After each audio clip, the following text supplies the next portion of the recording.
It's a big win for medical marijuana advocates. A Nebraska judge dismisses the challenge to two initiatives, measures 437 and 438. Thanks for joining us. I'm Julie Cornell.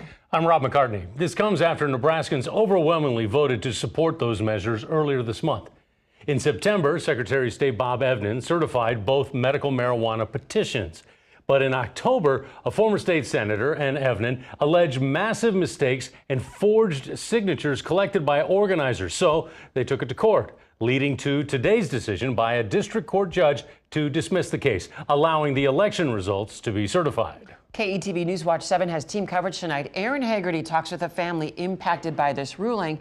But first, Bill Shammer with more on the ruling and what it means moving forward. Rob, Julie, this all comes down to numbers, and keep in mind, voters approved both 437 and 438 by a 2-to-1 margin. When this went to court, a petition organizer admitted on stand he pulled names from a phone book, and others admitted to notary issues.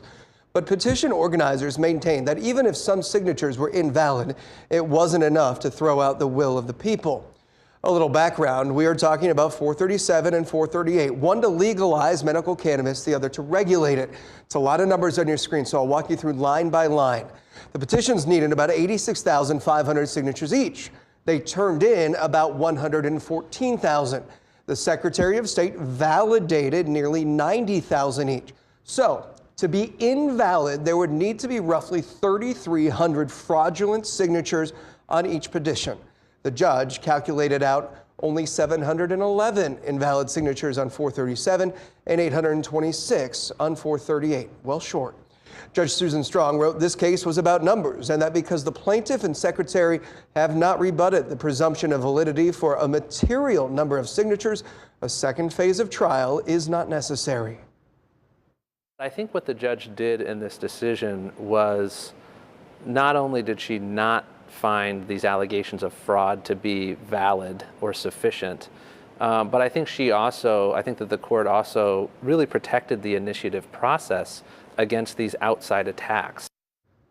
Attorney General Mike Hilgers writes, "We appreciate the court's time and thoughtful consideration in deciding this matter. We are reviewing the decision and considering next steps." It is possible Hilgers could appeal this decision to Nebraska's Supreme Court. So, what is next? The Board of Canvassers will certify the election on Monday, December 2nd.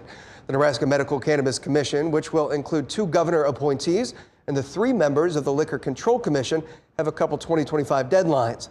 By July 1st, they have to have criteria for accepting or denying applications, and by October 1st, begin granting qualified applications.